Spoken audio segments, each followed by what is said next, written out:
it's amazing for me, especially as I mentioned before, we've been discussing 1984. Here we are, 2015. Here you are not only still doing it just as prestige and still just as ethical as you were back then. But this is your latest release, yep. Tired and Furious on Beer City Records. Okay. How do you keep the legacy going when you're writing new material? Well, the way that I have to tell you that when my brother died in 2002, of course, I decided to stop the band. But again, it only lasted like a couple of months. We had a new album just before he died out, so we thought, first of all, we decided that it was even for him, it wasn't doing any good to anybody, first of all, not to play. And also we said, well, this is the last record that he played on, and I think that we should play it. We should take it around to people and play some of the songs that are on the record. And so in the end, we decided to just carry on. So basically, we never stopped playing. And even now, so after that, we did another 2 records.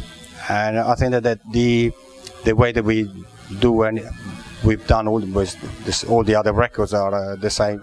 It's still the same way. Mm-hmm. So we just get together, and the musicians in the band, they get like the rough idea of what we want to do, and then we put it together, and then I just write the lyrics. And we always try to stick to what, like the style, the raw power. You keep it simple. Because we just wanted to keep it like that. Because it's just like that's how we've always done it. I mean, we could go like, oh well, let's try to do something else, or because we don't have any big contract with anybody anyway. So I mean, I don't think we're not in a position, if you want, that we can do what we want. Yeah. So if we decided to do something completely different, because it wouldn't make a difference to me, or I don't think to the sales of the record or anything. But it's just that this is what we like doing, and I think it would be like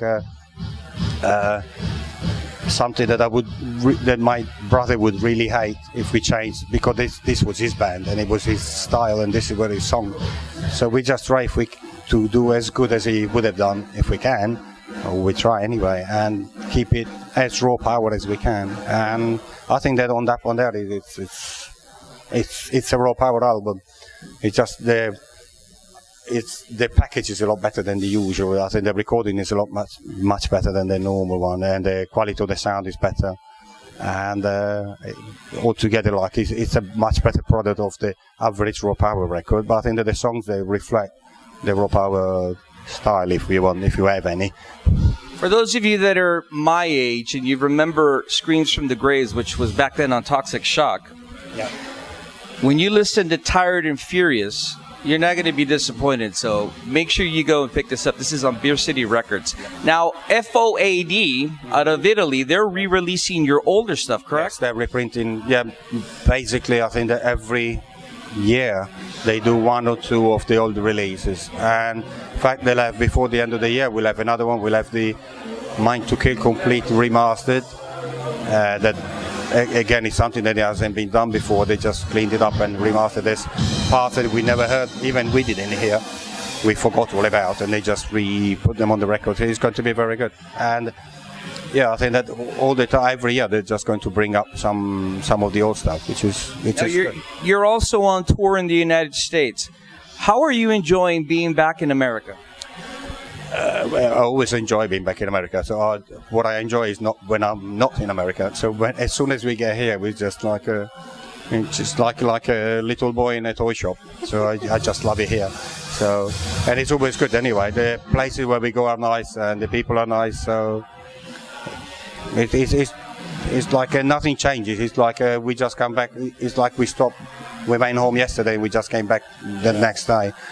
Things are still the same, which is good. I don't want things to change. For me, it's interesting because you get to see the multi-generations. Yeah. And what's very interesting, very rewarding for me, which I can imagine for you, is that not only is it multi-generations, but the fact that from the youngest to the oldest, they're still excited to see raw power. And you still have that power to bring that excitement out of... Oh, no, well, the minute that we stop doing that, then I want to stop the band. I mean, I said to the others as well, okay, it's all very well that we play the songs and everything, but the minute that we don't enjoy it and we don't, on stage we are not raw power, I said that then that's the time that we've got to quit. Or like people they come to see us just because maybe they're your friends or because you've known them before or whatever. But then when you finish playing, they go, oh yes, it was all right, but it wasn't really like you, or it was boring, I don't know what. The minute at that point somebody says that, then we're just going to stop. But so far, doing well. So let's carry on. In 1984, I saw Raw Power kick some fucking ass at the Olympic. 2015, they're here, and they're going to kick some ass here in Los Globos. Make sure you check out Tired and Furious on Beer City Records, because let me tell you, Raw Power is Raw Power. And from one Iggy and the Stooges fan to another, thank you for taking the time to talk to me. Thank you very much. Thank you.